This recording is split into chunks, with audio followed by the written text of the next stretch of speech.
오늘은 이 창세기 26장을 좀 마치도록 하겠는데요. 우리 사진 하나를 좀 볼까요? 운동화를 신었고 흙이 묻었어요. 누구 신발인지 혹시 아십니까? 이거 영화 좋아하는 분들은 퍼뜩 오래전 기억이 맞습니다. 이 신발은 그림 하나를 더 볼까요? 포레스트 검프에 나오는 톰 행크스의 신발이죠. 그 얼굴을 한번 좀 보여주십시다. 이분 아시죠? 유명한 배우인데 또 개인적으로도 참 좋아하는 배우인데 아까 그 신발을 한번 더 비춰주세요. 어느 영화 평론가가 94년도에 이 영화가 나왔으니까 벌써 20년이 훨씬 넘었네요. 그죠? 그때 한 1, 2년 후에 저도 이 영화를 한 번이 아니고 한 두 차례 본 것 같아요. 워낙 그 유명한 영화고 영화가 굉장히 길죠. 140분짜리니까 2시간이 훨씬 넘는 한 2시간 반 가까운 길이의 영화인데 영화의 그 컬러는 굉장히 좀 보수적 색채를 띠고 있습니다. 근데 뭐 영화 내용을 얘기하려는 것은 아니고 그 영화 평론가의 그 바뀐 시각에 대해서 말씀을 좀 드릴까요? 자기가 이 영화를 처음 20여 년 전 볼 때는 저 신발을 보면서 이런 생각을 했었답니다.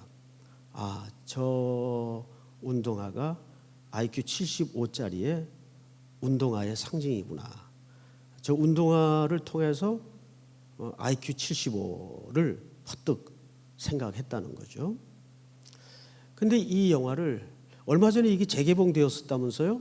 그건 제가 잘 몰랐는데 20년 만에 이 영화를 다시 보면서 저 흙 묻은 운동화의 의미가 다시 살아 들어오더라는 거죠. 불편한 다리와 또 정상적이지 못한 몸을 가지고 또 약간 지적인 능력도 떨어지는 상태에서 그가 그 사회적 냉대와 편견 속에 얼마나 힘들고 외롭고 고달프게 살았을까. 저 운동화가 그것을 대변하는 것이 아니겠는가. 이것이 이 영화 평론가가 적은 글의 바뀐 시각이에요. 흠묻은 운동화는 영화가 처음 나올 때 94년도의 그림이나 재개봉되었을 때의 그림이나 똑같은 신발이고 똑같은 흙묻은 운동화입니다. 그런데 뭐가 바뀌죠? 의미가 달라지고 시각이 바뀌는 거예요. 우리는 그걸 보통 이제 일반적으로 성장이라고도 할 수 있고 변화라고도 할 수 있고 조금 긍정적인 표현으로는 성숙이라고도 할 수 있어요.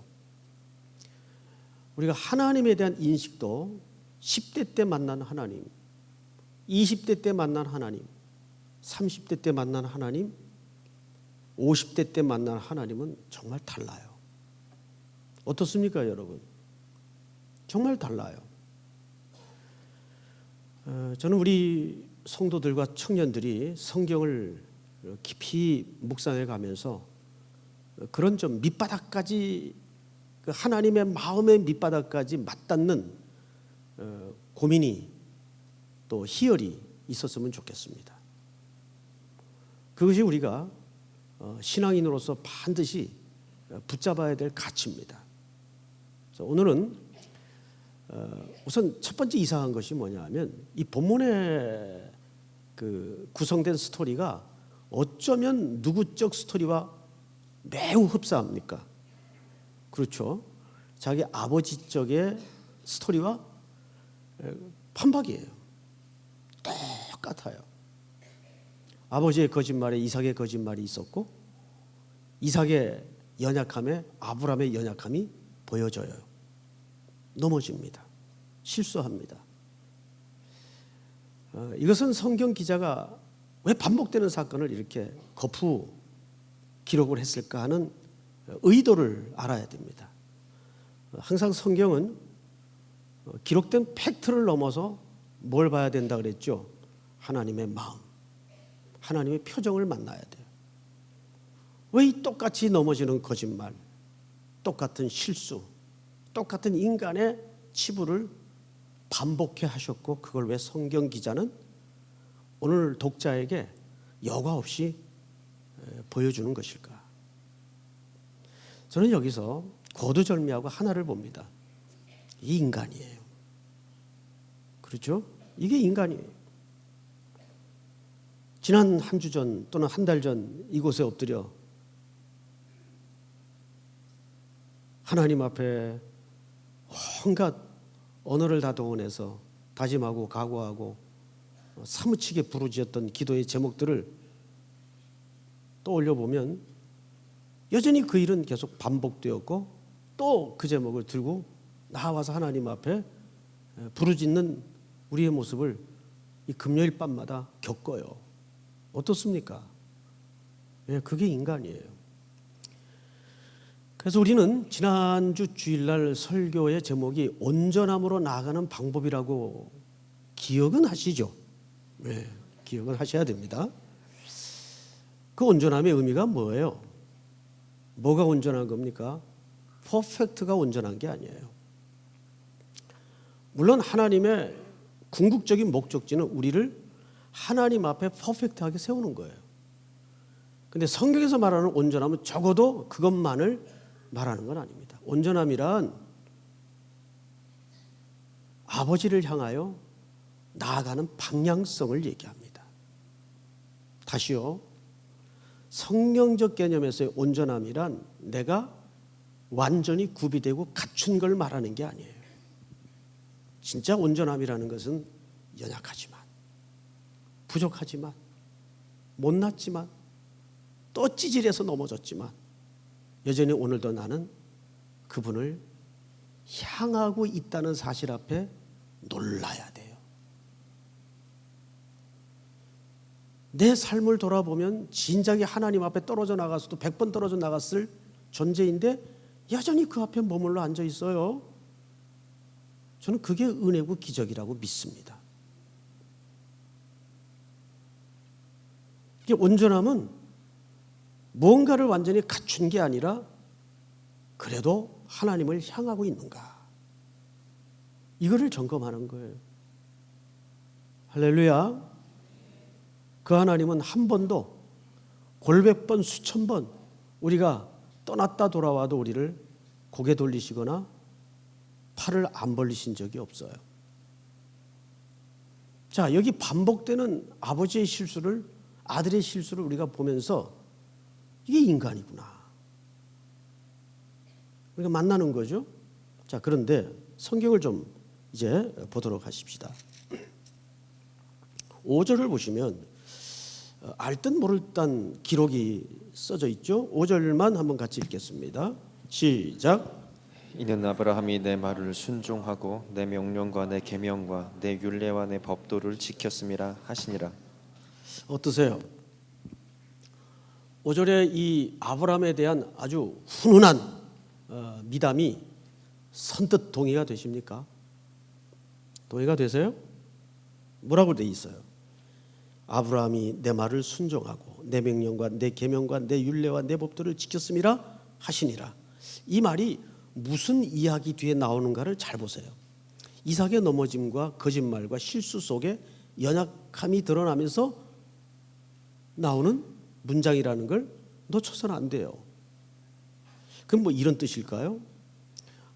네 아버지 때문에 이삭 너 봐준다, 뭐 그런 개념일까요? 구원도 신앙도 그런 건 없어요. 아버지가 성실하면 뭐 아들을 그냥 봐주는 겁니까?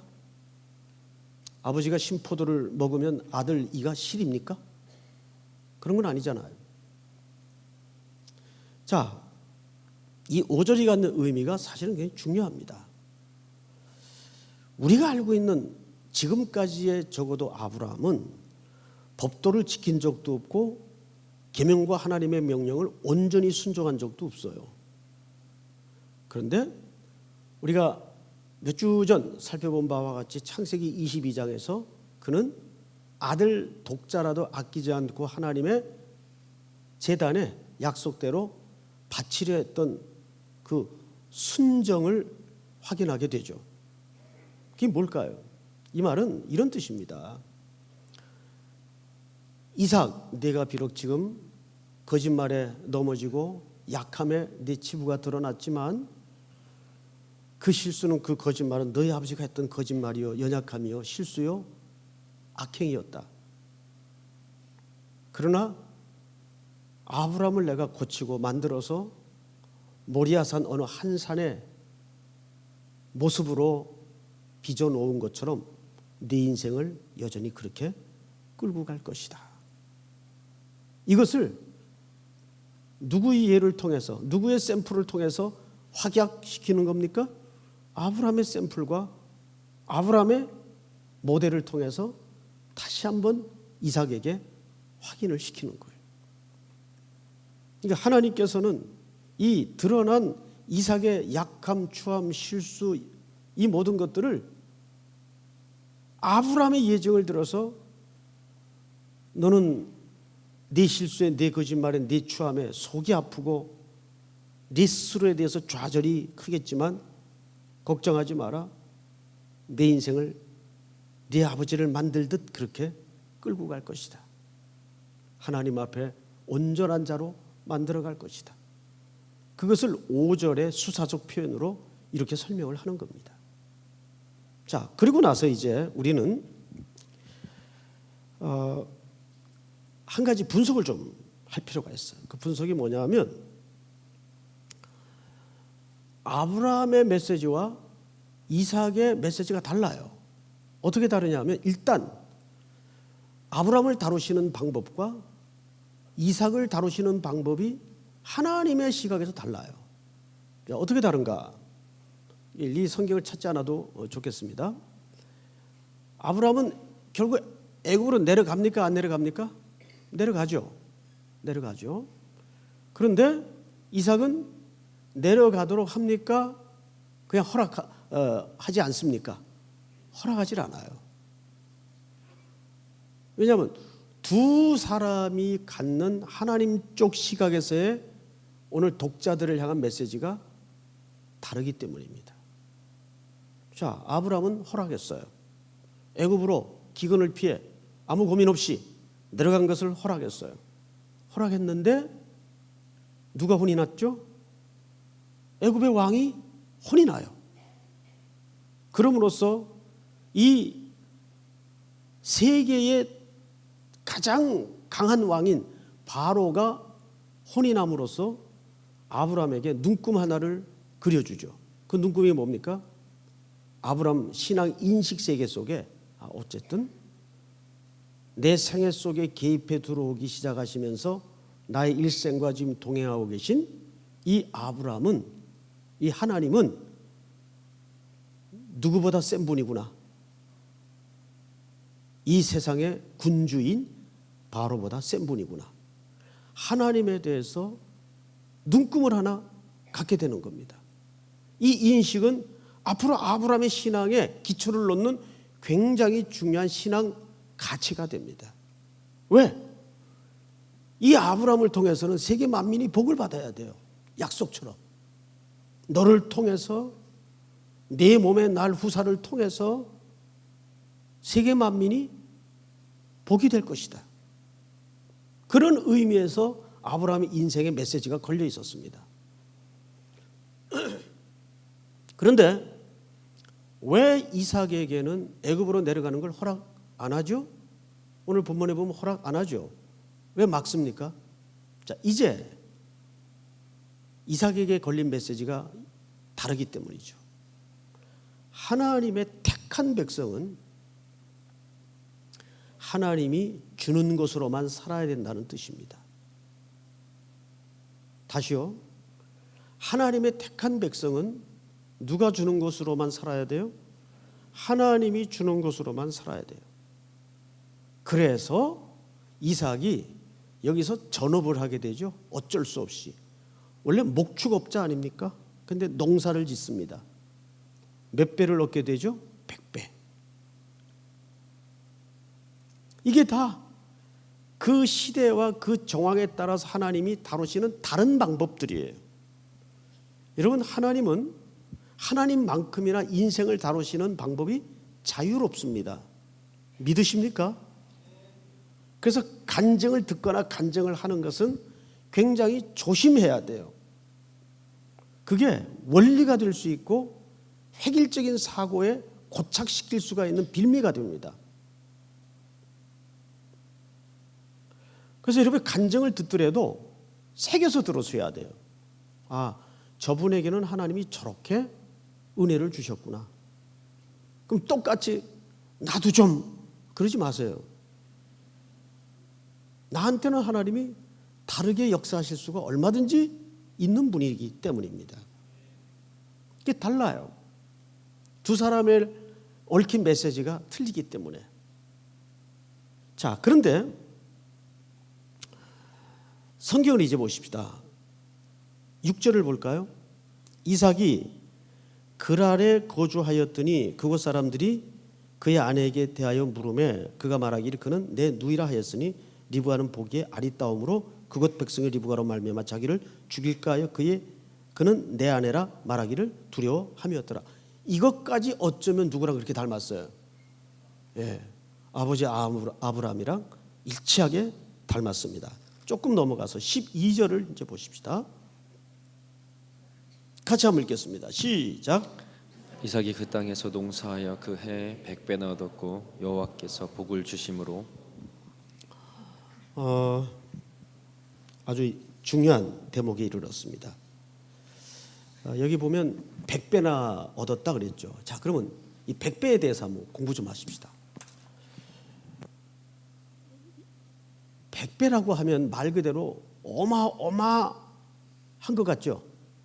그런데 여러분, 혹시 이삭이 그 앞에 그 전에 했든지 그 앞에 했든지 뭐 농사 지었다는 얘기 들어보셨어요? 들어보셨나요 혹시? 방금 말씀드린 대로 이삭은 뭐 하던 사람이었어요? 목축업자였어요. 근데 뭘 기준으로 100배나 얻었다는 얘기일까요? 그런 의미에서 이 표현은 말하자면 문학적인 표현입니다. 수치적인 개념이 아니고. 이해가 되죠? 자, 그런데 12절을 보시면 이런 단어가 있습니다. 12절. 이삭이 그 땅에서 뭐하여 그랬어요? 예, 원문에는 농사하여라는 말이 아니고 그냥 그 팩트, 동작을 그대로 썼죠. 원문에는 이렇게 되어 있습니다. 자라. 이 말은 농사하여라는 말보다는 사실 씨를 뿌렸다 이 뜻이에요. 뿌리고 자라. 그냥 졸음도 올 시간이니까 한번 따라할까요? 자라. 좀 발음이 영 아이러니하네요. 자라가 무슨 뜻이라고요? 씨를 뿌리다. 이걸 이제 한글 번역에 좀 의역을 한 것 같아요. 농사하여 그랬어요. 그 다음에 자, 뿌리다의 반대는 뭘까요? 거두다. 자, 거두다는 표현이 나옵니까 안 나옵니까? 그 해에 100배나 어떻게 했고? 얻었고. 사실 얻었고라는 말은 자, 이것도 한번 따라서 할까요? 마차. 이 히브리 말인데 마차. 그러니까 자라와 마차 사이. 자라는 무슨 뜻이라고요? 뿌리다. 그 다음에 마차는 뿌린 것이 열매가 되어서 주인과 어떻게 된 거예요? 농사꾼과 만남이 이루어지겠죠. 만나는, 열매를 만나는 거예요. 그러니까 자라와 마차. 이걸 얼마나 수확했다고요? 100배. 100배라는 것은 많다 그 뜻입니다. 그냥 수치적인 개념이 아니고.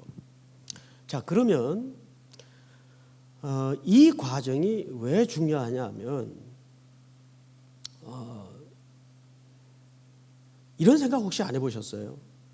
복을 어차피 하나님이 주셨다면, 그래서 몇 가지 한 두세 개 번역 성경을 제가 읽어드릴 테니까 들어보십시오. 공동 번역에는 이 본문을 이렇게 설명을 했어요.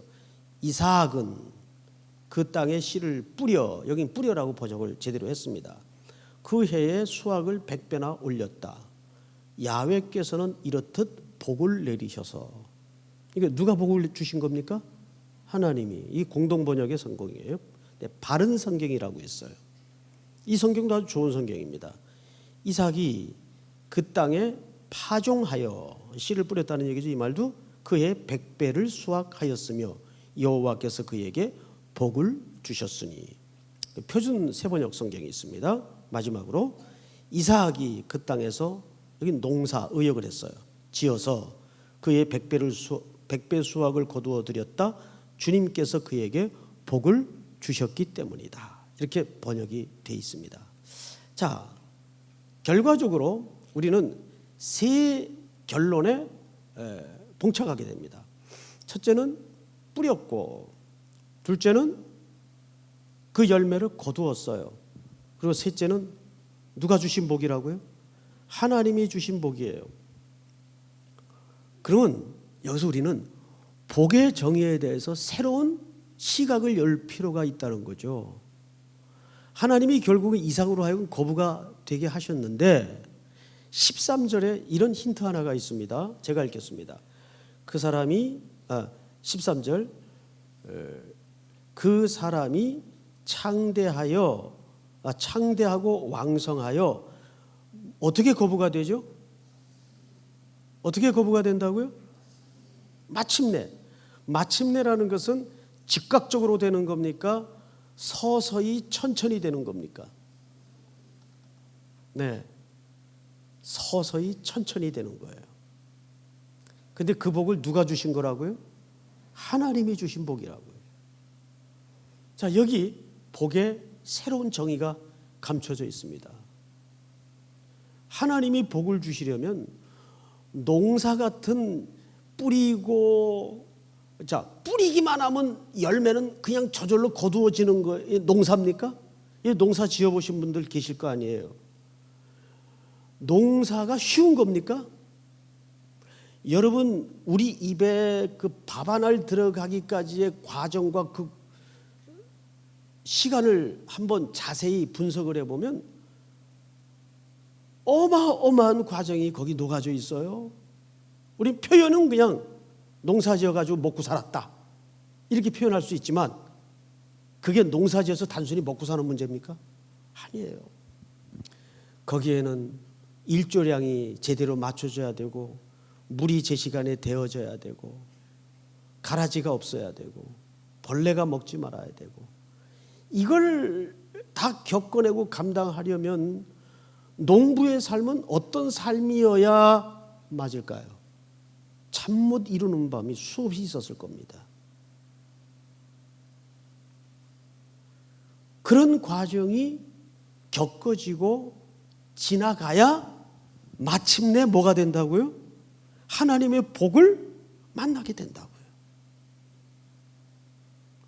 그러니까 여러분, 우리가 복에 대해서 잘못된 정의가 뭐냐 하면 과정은 생략한채 도깨비 방망이식으로 뚝딱 어느 날 갑자기 얻어지는 그게 복이고 은혜인 줄 안단 말이에요.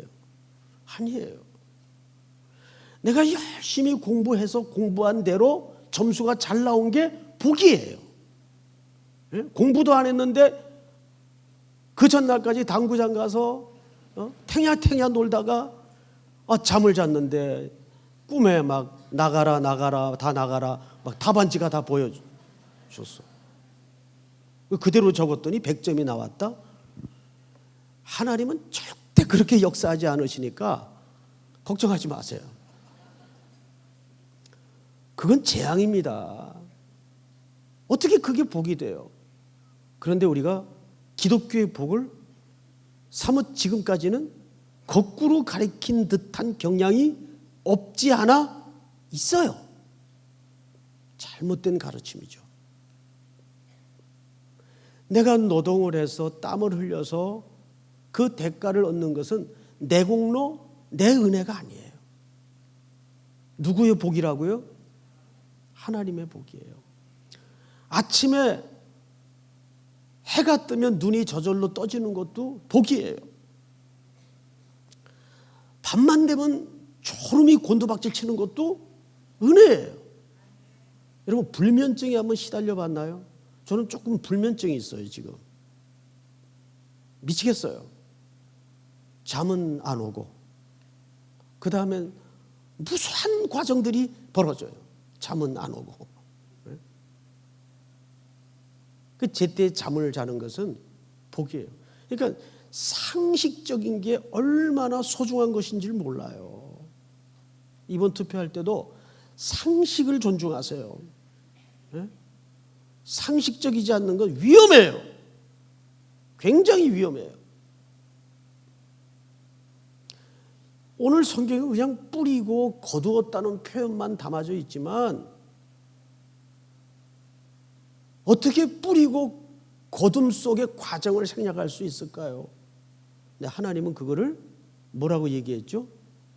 복이라고 얘기했고 하나님이 주신 거라고 얘기했어요. 이 말이 뒤집어 얘기하면 서론에서 말씀드린 것처럼 우리는 그 애달고 사무치고 간절한 과정 속에서 누구를 향하여 찾아가는 싸움입니까? 아버지를 향하여 찾아가는 싸움이에요. 여러분 여기 잠깐 접어두시고 우리 고린도후서 5장을 한번 열어볼까요? 성경을 다 찾읍시다. 고린도후서 5장.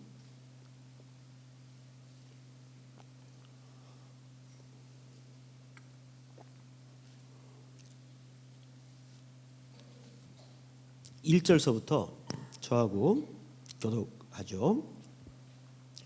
만일 땅에 있는 우리의 장막집이 무너지면 하나님께서 지으신 집 곧 손으로 지은 것이 아니요 하늘에 있는 영원한 집이 우리에게 있는 줄 아느니라. 시작.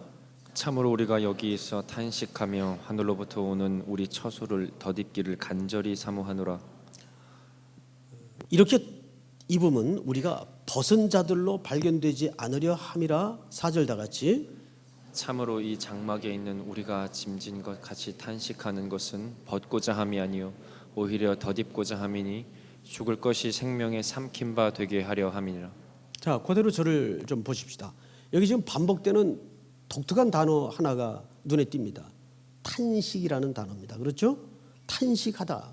자, 여러분 우리가 보통 탄식에 대한 정의나 이미지를 어떻게 갖고 있습니까? 굉장히 부정적으로 갖고 있죠. 그래서 이 탄식이라는 개념이 은근히 우리 신앙 정서에 물들어져서 기독교의 이해까지도 망가뜨리는 경우들이 있어요. 왜 예수 믿냐? 세상에 의지할 게 뭐 있냐? 세상에 소망이 어디 있냐? 일면 맞는 말인데 사실은 온전한 말이 안 되죠. 우리가 기독교를 믿는 이유는 이 세상 소망도 없고 그냥 이것저것 다 꼴보기 싫으니까 빨리 주님 오셨으면 좋겠다. 그건 도피성이나 회피라 그러지 사랑이라 그러질 않아요. 여기서 말하는 탄식은 정확한 정의가 상사병을 얘기하는 거예요. 상사병. 상사병 한번 알아보신 적 있나요? 젊은이들이 상사병 한번 알아보지 못하면 어떻게 청춘을 논할 자격이 있겠습니까? 돈도 안 드는 건데.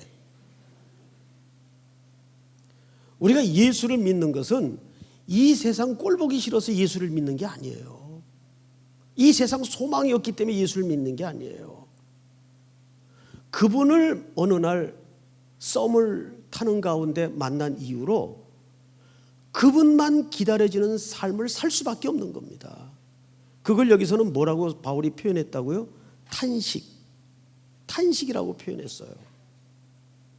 하나님은 그래서 종종 우리들에게 왕창 은혜를 누리기도 하시지만은 다 거두어 가시기도 해요. 그럼으로써 이 시계추처럼 극과 극을 왔다 갔다 겪는 가운데 우리의 모든 지향점을 계속 누구에게로 향하게 하는 거죠? 하나님께로만 향하게 하는 겁니다. 그래서 우리 마음속에 그분에 대한 탄식이 더 짙어가게 만드는 거죠. 그래서 봄날도 분홍색 마냥 화려하고 대단하지만 극히 그 퇴장하는 가을의 쓸쓸한 색깔을 어느 인생이 흉내낼 수 있겠어요? 그 가을의 깊이. 그건 아무도 흉내내지 못하는 겁니다. 우리 신자들에게 들추어져야 될 표정이 뭐냐 하면 이 세상을 부정하지 않으면서 그리스도를 향한 깊은 그리움을 더 새겨가는 삶을 얘기하는 거예요. 여러분 그런 마음으로 금요일에 오시죠? 아닙니까? 청춘들은 대답이 없어요. 사실 탄식이라는 것은 그런 점점 깊어져 가는 주님을 향한 그리움을 얘기하는 거예요.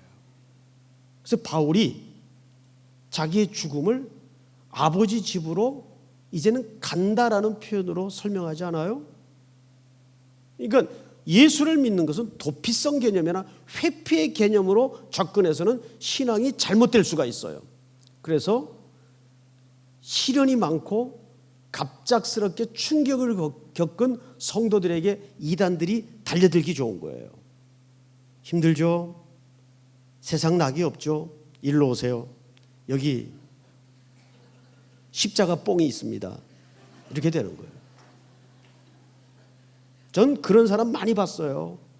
이단들은 항상 그렇게 깊은 절망에 충격에 놓여 있던 사람들에게 접근을 해요. 그래서 도피시키고 싶은 심정을 촉발시킵니다. 금방 빠집니다, 여러분. 맞아. 이 세상 낙이 없어. 그래서 이상한 대로 전세금 빼가지고 애들 학교 다 그만두게 하고 그냥 그 집단으로 들어가는 거예요. 거기 들어가면 일단 먹고 사는 문제 걱정 없고 그냥 생각 복잡하게 안 해도 되고 좋거든요. 뭐 약 먹은 거 마냥. 위험하죠. 정상적인 상식적인 기독교는 현실을 직시하게 만들어요. 그걸 피하라 그러지 않습니다. 자, 이제 성경을 보십시다. 다시 창세기 26장으로 가서 하나님이 이삭을 어떻게 다루어 가시는가를 우리 뜻밖의 모습을 또 만나게 됩니다. 14절 양과 소가 떼를 이루고 종이 심이 많음으로 블레셋 사람이 그를 뭐하여? 시기하여. 여러분 본질이 세상 사람들에게 시기의 대상인 거 아세요? 그게 여러분 삶의 본질입니다. 세상의 왕들은 세상의 주인들은 예수쟁이들을 본성적으로 시기하고 싫어하게 돼 있어요. 그래서 내려진 조치가 15절 그 아버지 아브라함 때 그 아버지의 종들이 판 모든 음물을 막고 흙으로 메웠더라. 아비멜렉이 이삭에게 이르되 네가 우리보다 크게 강성한지 우리를 떠나라. 17절 다 같이 시작. 그랄 골짜기에 장막을 치고 거기 거류하며. 참 이런 본문을 읽으면 속이 좀 상해요. 아니 뭐 왜 그러냐 따지지도 한번 못하고 반항 한번 못하고 바보처럼 그냥 쓱 연기 사라지듯 떠밀려서 그냥 자기 거처지를 옮겨버립니다. 안 싸워요. 여러분 싸우지 마세요. 싸움은 크리스찬의 본질이 아니에요. 지는 게 맞아요. 우리가 싸운다는 것은 뭐냐면 그들이 갖고 있는 가치와 동의 하에 싸우는 거예요, 사실은. 그래서 싸우는 거예요. 가치가 똑같기 때문에. 근데 가치가 삶의 근거가 다른 사람은 안 싸워요. 쟤하고 나하고 기초가 다르고 근본이 다른데 싸움의 대상이 될 수가 없죠. 그래서 안 싸웁니다. 근데 물러날 때도 사실은 겸손하게 물러나야죠. 아유, 그래. 이러면 약오르죠. 근데 꼭 그렇게 초치는 사람들이 가끔 있어요. 그렇게 싸우면 차라리 싸우는 게 나아요. 그런 거는. 응? 그렇게 물러나지 말고 항상 예수님처럼 우리는 당하는 수밖에는 없어요. 그것이 예수님의 남은 고난에 우리의 삶을 채우는 방식입니다. 어떻게 싸워요 우리가? 여기 목사님들 저 뒤에 많이 앉아 계시는데 진짜 운동들 할 때 보면 저것들이 목사인가 싶을 정도로 하여간 성질들이 있어요. 그런데 못 싸우죠. 목사들은 맞으면 맞았지. 근데 이것이 우리 신자들의 숙명이에요. 우리가 어떻게 싸워요? 그런데 한번 안 믿어지면 실험적으로 여러분들이 안 싸우고 한번 당해보세요. 저는 당하는 게 믿음이라고 봐요. 그 결과를 누구에게 맡기는 결단입니까? 맞습니다. 그 결과를 시퍼렇게 살아계신 하나님께 맡기는 결단이에요. 그래서 우린 정말 싸울 수가 없어요. 이삭에게 물러갑니다. 그리고 옮긴 데가 어디냐면 이렇게 돼 있어요. 18절을 제가 좀 읽을게요. 그 아버지 아브라함 때 팠던 우물을 다시 팠으니 이는 아브라함이 죽은 후에 블레셋 사람이 그 우물을 메었음이라. 이삭이 그 우물들의 이름을 그의 아버지가 부르던 이름으로 불렀더라. 자, 이제 그랄에서 떠밀려 아버지가 우물 팠던 곳으로 옮겨갑니다. 근데 그 우물에는 이미 블레셋 사람들이 메워놓은 쓰레기 더미가 가득 채워져 있었어요. 제가 마틴 로디 존스라는 그 유명한 궁중 의사이자 지금까지도 영어권에서 그만한 강해자가 나오질 않죠. 그분이 쓴 책에 보니까 이 대목에서 이런 주석을 설명을 달아놨어요. 현대 시대야말로 이 우물을 다시 파야 된다. 이 우물은 누구 때 팠던 겁니까? 아브라함 아버지 때 팠던 우물이에요. 근데 그 사이에 무슨 사연인지는 몰라도 그 우물에 온갖 쓰레기로 샘 줄기가 막혀 있었습니다. 그래서 그 우물은 아무도 걸러 먹을 수 없는 죽은 우물이 되고 말았어요. 그런데 놀랍게도 아들이 그 우물을 다시 파서 거기서 샘터를 일으켜냅니다. 로이드 존스가 이 말을 어느 시점에서 하는가 하면 복음의 회복이라는 설명에서 이 대목을 인용을 해요. 어쩌면 지금 이 시대는 우리 선배들, 우리 아버지 세대들이 일사각오로 하나님 앞에 순혈이 흐르는 복음 하나만 붙들고 신앙생활을 단순담백하게 해냈던 그 시절로 사실은 돌아가야 됩니다. 다시 새벽을 일으키고 다시 말씀으로 돌아가고 어떤 복잡한 신앙생활이 아니라 우리 선배들이 담백하게 붙들고 있었던 오직 한 길이신 그 예수 그리스도, 그 복음을 다시 한번 우리가 회복해내야 될 책임이 있어요. 종교 500주년이라는 숫자가 중요한 게 사실은 아니죠. 그 숫자보다도 더 중요한 것은 마틴 루터가 왜 종교개혁을 일으킬 수밖에 없었는가? 교회 안에 비본질적인 수많은 제도가 들어오고 의식이 들어오고 부속문화가 들어오면서 교회는 우상단지를 섬기는 단체와 다름이 없는 상황으로 매관매직하고 넘어가고 말았어요. 루터는 종교개혁을 일으켜야 되겠다라고 생각한 사람도 아니에요. 루터는 한 가지밖에는 생각이 없었어요. 이건 아니다.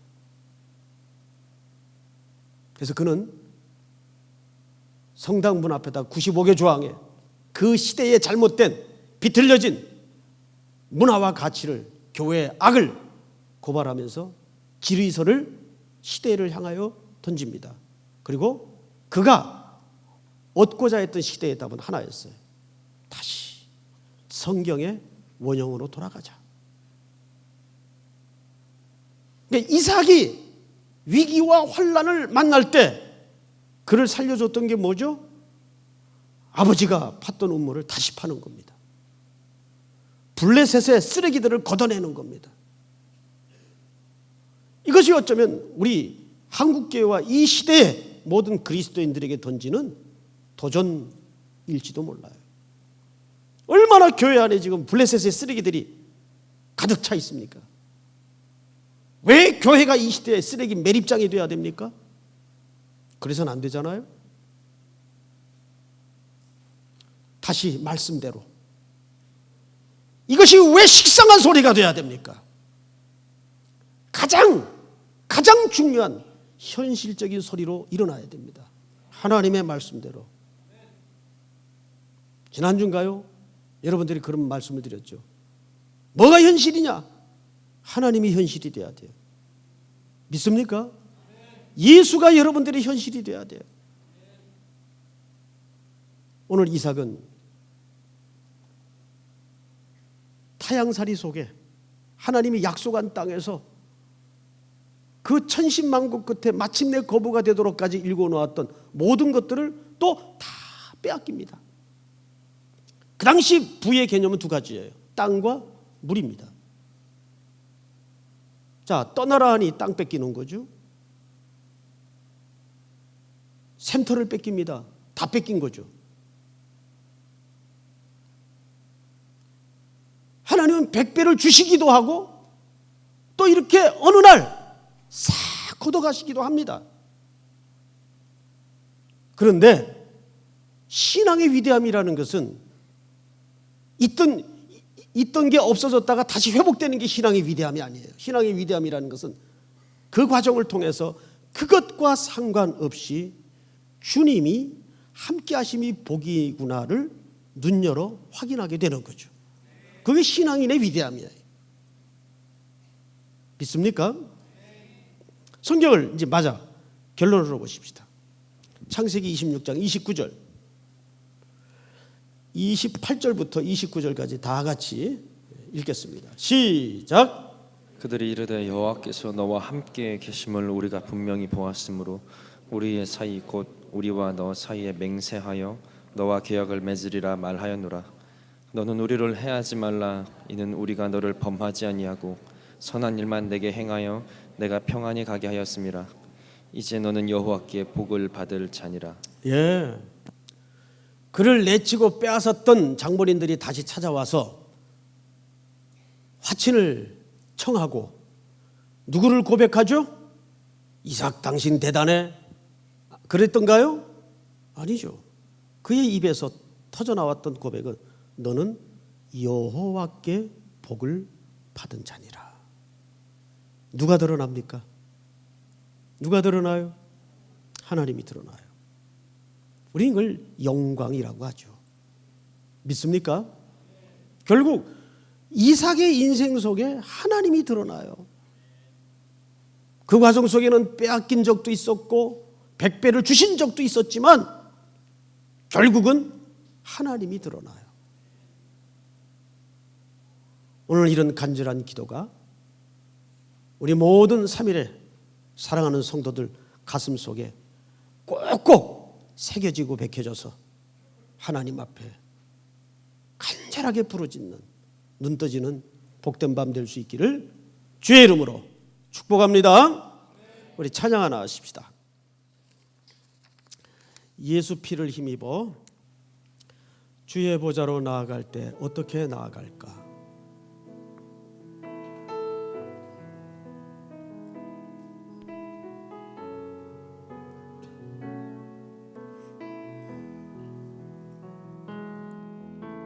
주의 보좌로 나아갈 때에 어떻게 나가야 할까?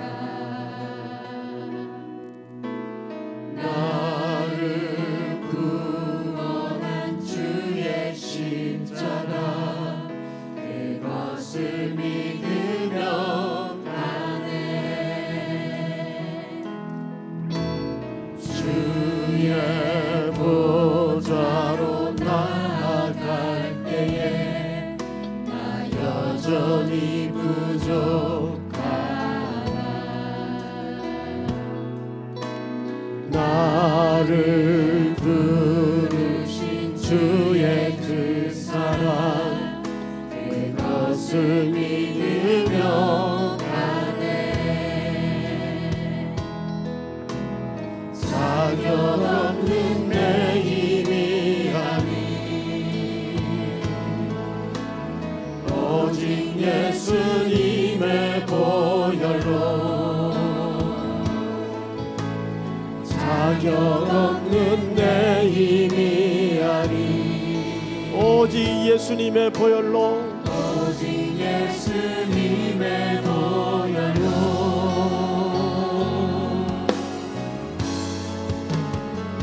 십자가의 보혈 완전하신 사랑 힘입어 나갑니다.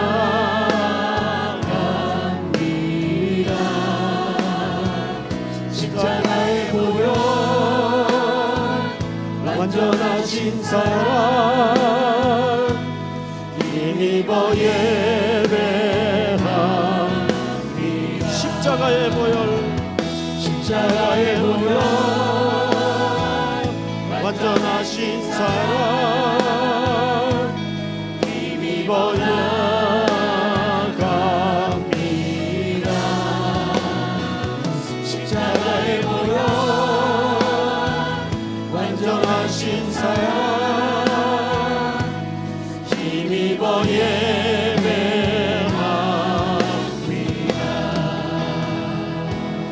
우리 한번 기도합시다. 다 같이 한번 눈을 꼭 감고 마음을 십자가 언덕에 내 죄를 대속히 위해 죽으신 예수 그리스도께 집중하면서 세상에 분여했던 일들이랑 다 내려놓고 그분께 집중할 텐데 오늘 주신 말씀을 곰곰이 되새겨 보십시다. 인간은 누구인가? 허물과 약함과 거짓과 추함이 반복될 수밖에 없는 존재.